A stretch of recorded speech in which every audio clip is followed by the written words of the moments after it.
Good day mga ka-sounds, dumating na yung order ko. Actually repeat order to, no, na i-vlog ko na ito. Ito yung sinasabi ko na DI box.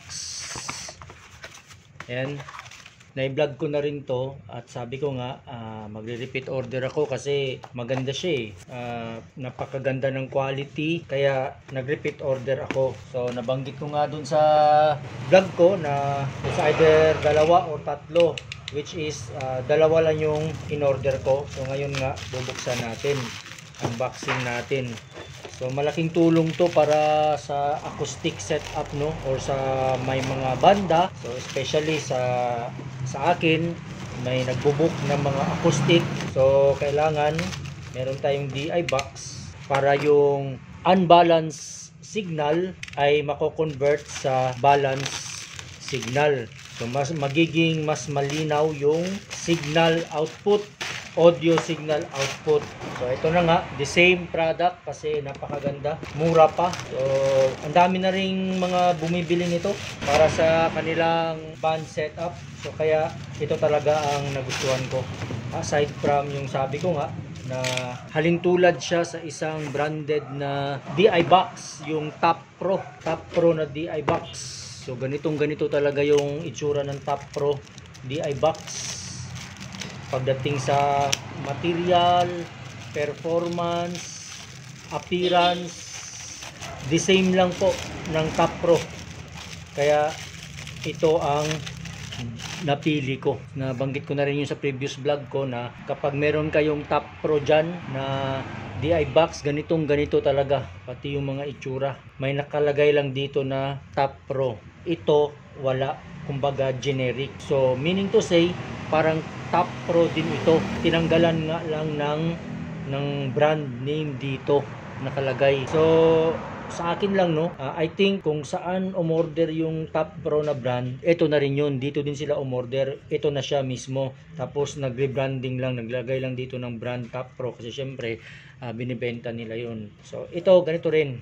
Ito na rin yun. So kabilang box, ito dalawa. So sabi ko nga is tatlo ang i-order ko, pero dalawa lang muna ang in-order ko. Ayan, dalawa sila. Ito lang muna kasi mukhang hindi pa naman ako masyadong nagsiset up ng ganong karaming instruments kapag meron tayong acoustic band setup sa gig, no. So sabi ko tatlo lang muna. So ito yung una kong order. Ito siya. So ayan, may tatlo na tayo. So pwede na to sa guitar, bass, or keyboard, or dalawang gitar, isang keyboard. May mga setup kasi na dalawang nagigitara, isang nagki-keyboard, isang nagbi-bass. So bali apat lahat. Kaya gusto ko sana magkaroon ng apat, pero bira lang yun. Usually kapag may keyboard na, isang gitara na lang. So isang gitara, isang keyboard, isang bass. So kaya okay na muna itong tatlo. Next time na lang tayo magdadagdag ng isa para makompleto apat. So i-testing natin itong bago natin, no, para at least malaman natin. Saka yung connection na rin, papakita ko na rin sa inyo para sa mga hindi nakapagpanood ng previous video natin patungkol sa paano i-connect ito, DI box, paano gamitin. So at least dito sa panibagong video, unboxing, sabay testing na rin, and connection, paano i-connect ang mga DI box. So let's go! So isa-set up muna natin ang ating mga amplifier, mixer, and yung ating bass amplifier. Ilalabas natin sa mga kahon na yan. So ayan na mga ka-sounds, nag-connect na tayo from mixer, mix out. Isang channel lang gagamitin natin for demo purpose lang naman para isang speaker na lang i-connect natin. So naka-passive lang tayo, no. So yan, mix out, yellow line, naka-connect yan sa ating amplifier. Yan, nakasaksak, channel 3. And then naka speaker out naman tayo, speaker wire out, channel 3. Tatakbo na yan doon sa ating Kevlar passive 12 inches. Yan, nakasaksak na yun siya dyan. So magpa-power on lang tayo. On na lang natin lahat para itong power controller hindi kasi nagagamit to so para ma-on siya lahat. Okay, so power on din tayo sa ating mixer. Yan, nag-power on yung ating mixer. And then yung ating amplifier. So yun, nag-power on. Tapos dito naman sa ating bass amplifier, power on tayo. Yan, nag-power on. So lahat yan sila nakasaksak sa ating power controller. So ito yung ating DI box na iti-testing natin. So ang connection yan, so from guitar na lang muna tayo. From guitar, ayan yung kulay red, nakasaksak na yan. Nakasaksak na yan siya. Tapos from guitar, dito. Papasok siya dito. Actually kahit saan dito pwede, no? Nasubukan ko na, pero sundin na lang natin yung instruction since meron namang instruction. So out, naka-out, isasaksak natin sa out, tapos another PL cable sa in. So sa in, papasok siya dito, input, in, tapos out, pupunta ang gitara. So maliwanag.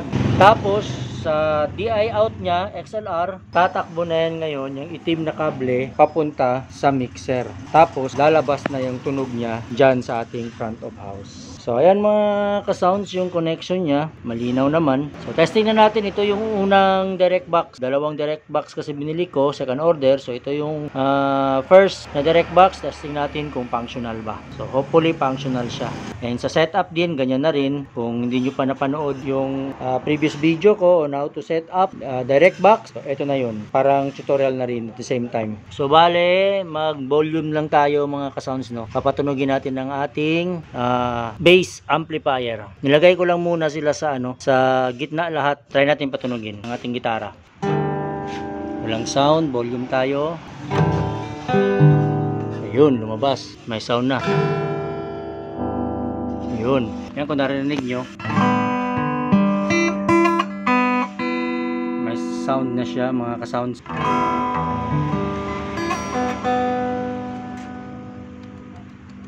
Right dito sa ating front of house, hindi muna natin patutunugin. So, i-mute lang muna natin yan, no? Nakamute yan. Nakamute lang yan siya. So, dito lang muna natin patutunugin sa ating bass amplifier. Pero, guitar ang gamit natin. Pwede naman, kahit bass amp yan, pwedeng gamitan ng guitar amp, guitar instrument, no? So, magpapa-soundcheck tayo. Dito lang muna ipapatunog. Ang bass amp lang muna. Naka-off lang muna ang ating front of house. Nakaharap siya dun. Pinaharap ko dun. So naka-mute yan. Ito lang muna ang patutunugin natin yung bass amp. So yan mga ka-sounds, try nating mag-strum. Tensya na kayo sa background noise ha, mga tricycle dumadaan, mga jeepneys.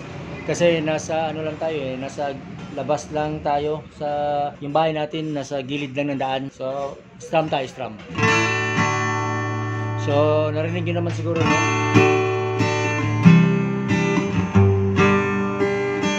So effective yung DI box, hindi siya sira.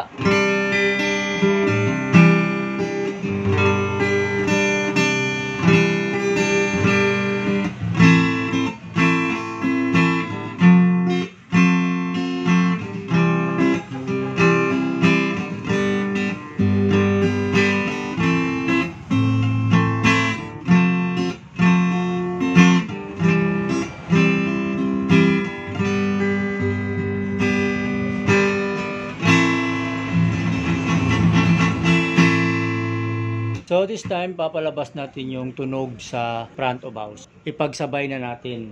Tutunog dito sa bass amp and then tutunog din sa front of house. So bale, i-unmute na natin, on natin. Ayan, nagkulay green na. So ibig sabihin, tutunog na yan. Tutunog na yan dyan. So papwesto ko lang. Pwesto kong ganyan. So pakinggan nyo mga ka-sounds ha. Mag-i-strum ako.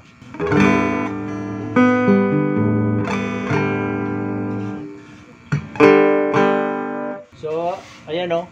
Mag-strum tayo ha.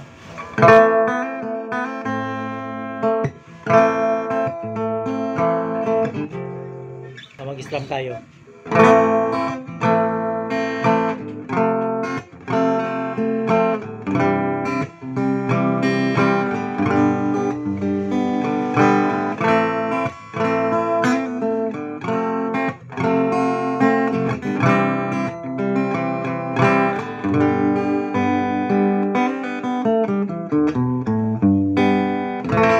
So ayan no, tumunog siya. So ayan mga ka-sounds no, okay na okay yung binili nating additional na DI box. Tumunog naman yung isang DI box. In good condition siya. So testing natin yung isa naman kasi dalawa nga yung binili natin. So off lang muna natin tong bass amp. Pati yung mixer off natin. Yun. So ganun din, saksak, same lang.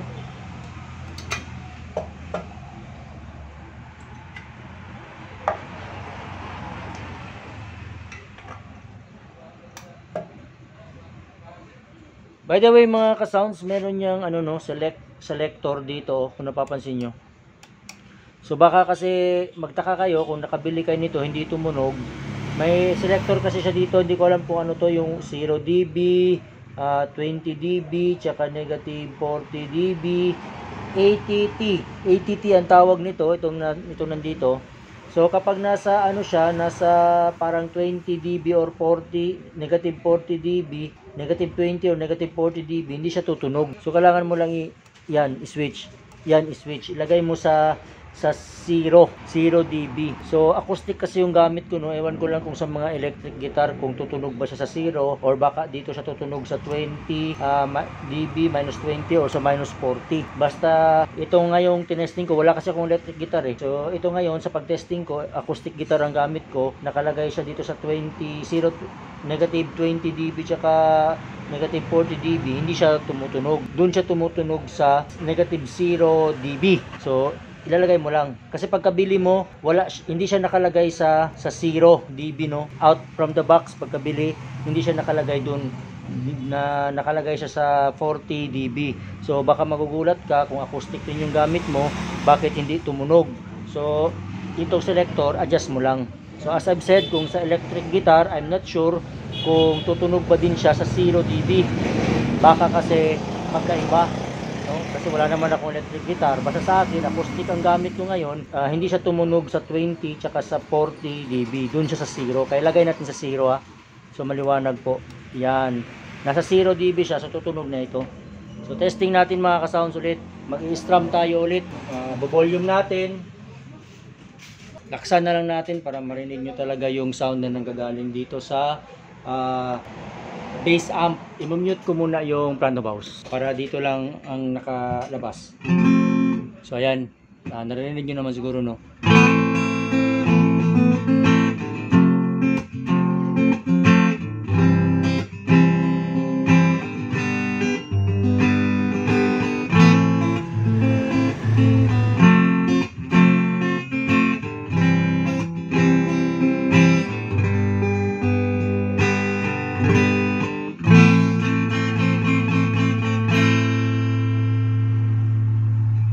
So ngayon, i-unmute na natin yung mixer para tumunog na rin siya doon sa front of house. So again mga ka-sounds, nandito na tayo sa harap ng ating speaker na Kevlar Passive 12 inches. Pakinggan natin, lalabas na yung sounds niya dito kasi in-unmute na natin doon sa mixer. So sabay na tong lalabas na sounds ngayon doon sa bass amp tsaka dito sa ating speaker. So mag-i-strum ako.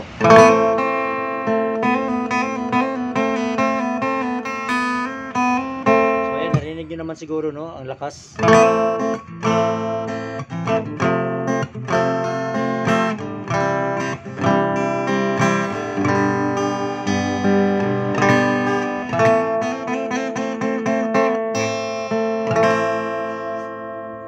So ayan mga sounds, talagang effective yung nabili nating na DI box na additional 2 piraso. So tulad ng sabi ko dati sa aking previous video on how to connect DI box. So ang kagandahan nito, no, dahil pinapaganda niya lalo yung tunog ng instrumento. Dahil itong mga naka-PL, unbalanced chord ito, unbalanced sound. So kino-convert niya ngayon into XLR para maging balanced sound na lalabas doon sa ating front of house. So magiging malinis. So ngayon, tulad din ng sabi ko, paano kapag wala kang mga guitar amp or bass amp or keyboard amp, so hindi na pa pwedeng gamitin to. Pwede pa rin, tulad ng sabi ko, kahit wala kang mga guitar amp, pwede mo pa rin gamitin. So magda-direct ka lang nga. So like for example, tatanggalin mo na to. Tatanggalin mo to. Ito yung kulay blue na cord na nakasaksak sa ating bass amp. So tatanggalin mo na yan. So ang natira na lang itong red na cord na papunta sa gitara, tsaka itong black cord XLR papunta sa ating mixer. So tutunog pa rin yan. So i-off natin yung ating ating bass amp, i-off natin para patunay na hindi ito gumagana. Naka-off siya. Ayan, naka-off na. Tapos naka-direct box tayo from guitar, itong red cord from guitar, nakasaksak siya dito. Tapos yung black cord nakasaksak papuntang mixer para lalabas ang tunog doon sa ating front of house. So direct na, wala nang bass amp or guitar amp na gagamitin. So mag-strum tayo. So yan mga ka-sounds, naka-direct na tayo, wala na tayong guitar amp or bass amp. Direct na lang from guitar to direct box to mixer and to front of house. So mag-strum tayo mga ka-sounds. So ayan, kung naririnig nyo, no, lumalabas pa rin yung tunog, di ba? So kahit wala kayong guitar amp or bass amp or keyboard amp, pwede kayong gumamit pa rin ng direct box para maging malinis yung tunog ng instrumento. Yung unbalanced sound magiging balanced sounds.